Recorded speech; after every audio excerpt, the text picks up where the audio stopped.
AEW star Jarrett reveals that AEW All In at London's Wembley Stadium is tracking to sell out. Details on that, plus Roosh has re-signed with AEW, and Jose, the assistant, has revealed the reasons behind why he re-signed with the company. Kota Ibushi discusses his performance at AEW's Blood and Guts match last week on AEW Dynamite, an update on Billy Gunn's retirement, and also has the TBS Championship match for AEW All In at London's Wembley Stadium been revealed.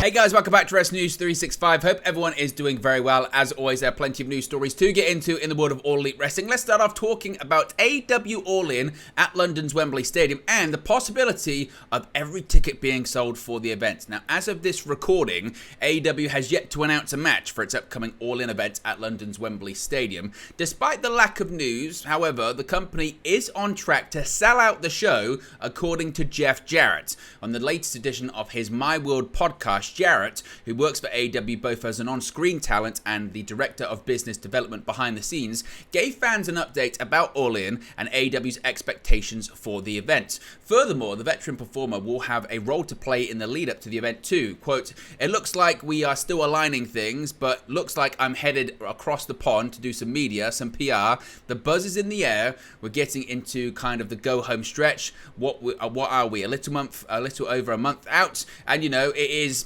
definitely tracking to sell out." Now, earlier this month, it was reported that over 74,000 tickets have been sold for AEW All In. As it stands, the show is set to boast the highest paid attendance for a wrestling event since WWE WrestleMania 32, which drew somewhere, and again it's heavily disputed, between 94,000 and 101,763 fans. Again, it's heavily disputed, that number. From a business standpoint, though, AEW All In is already a success, but a sellout would really make a statement for AEW's first ever UK show.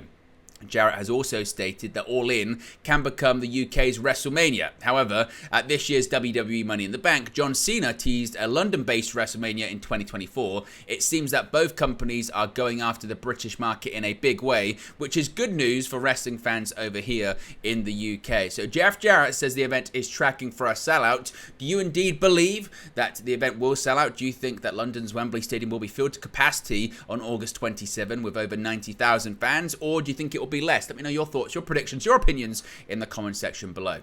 Now, a big story this week, of course, was the re-signing of Roosh with All Elite Wrestling, and some more details on why he decided to stay with AEW. During his recent free agency period, Roosh reportedly fielded offers from WWE, AEW, and several other promotions, but the Luchador eventually re-signed with Tony Khan's promotion. According to Jose, the assistant, the manager of Roosh's La Faction Ingobernable stable, Roosh's decision was a rather easy one when he considered factors outside of a wrestling ring. Quote, "Roosh re-signed with AEW because of how much concern Tony showed for his Roosh's wife and newborn," Jose wrote on Twitter. "Family is important to Roosh. Seeing how much Tony cared is what solidified the deal. There was other offers, but never any consideration to go. AEW cares. Tony cares about his people." According to Dave Meltzer of the Wrestling Observer newsletter, AEW offered Roosh significantly more money than WWE, most likely due to their immediate plans for the Luchador. In contrast, WWE was reportedly not offering main roster money to tie up Roosh, with their presumable plan to feature the Luchador on WWE NXT as opposed to the Raw or SmackDown brands. A day after Roosh announced his decision to stay put in AEW, Meltzer revealed that the Luchador had previously signed a one-year deal with AEW with the intention of proving himself, and once he got through the year, he felt like he belonged in AEW. Jose isn't the first person to speak glowingly of Khan's character. Other industry veterans such as Eric Bischoff, Matt Hardy, and Tony Schiavone have also praised Khan for his generosity and kind nature, with Hardy going as far as to say that Khan considers his employees as human beings and not just cogs in a perpetual machine. So reportedly, that's why Roosh decided to stick around in All Elite Wrestling. Now, a bit of an update when it comes to Blood and Guts. First of all, we're going to be talking about Dave Meltzer's opinion on it, because I want to know your thoughts on what he has to say here. Now, nearly a week later, everyone is still talking about the Blood and Guts match from last week's episode of AEW Dynamite on TBS between the Blackpool Combat Club and the Golden Elite. Dave Meltzer had high praise for the match, rating it 4 3/4 stars. In an appearance on Maguire on Wrestling, Meltzer discussed the match and even rated it against the previous Blood and Guts matches that AEW had done, while also sharing some concerns. Quote, "I thought it was the best one that they've done by far," Meltzer said, "but you know, everybody's got an opinion. The negative is that all of the weapons, I can see that turning people off. Once you're doing a bed of nails and stuff, that's hardcore deathmatch stuff that a lot of people are going to like it, a lot of people are not."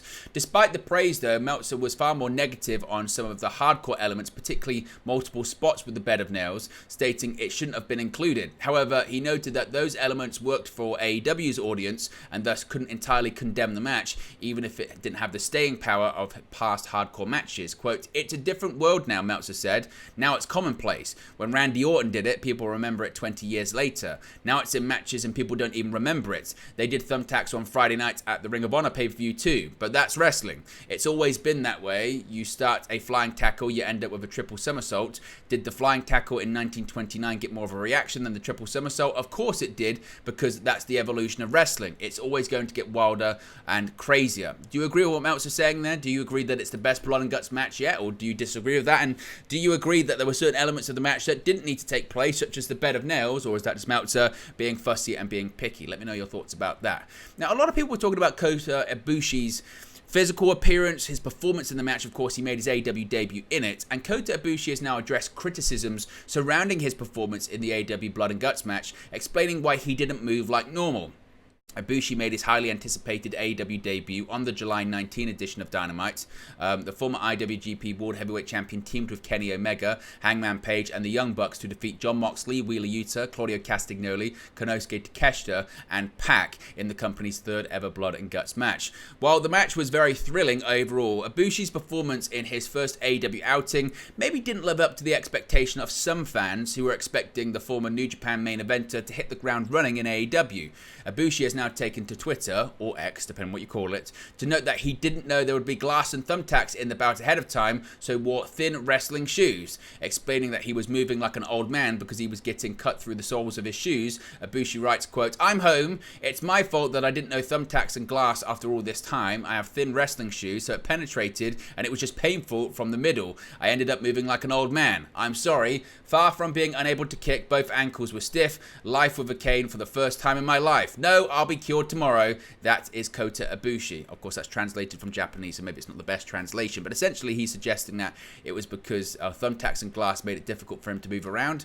Do you believe what Kota Ibushi is saying? Obviously, some people did comment that he came into the match looking physically different than he had done in the past. Of course, he's coming off serious shoulder injuries, only competing in 2 matches since the end of 2021. So do you think it's a case of ring rust for Kota Ibushi, or is it just simply, like he's saying, he wasn't sure that thumbtacks and glass were going to be in the match, therefore he didn't prepare accordingly?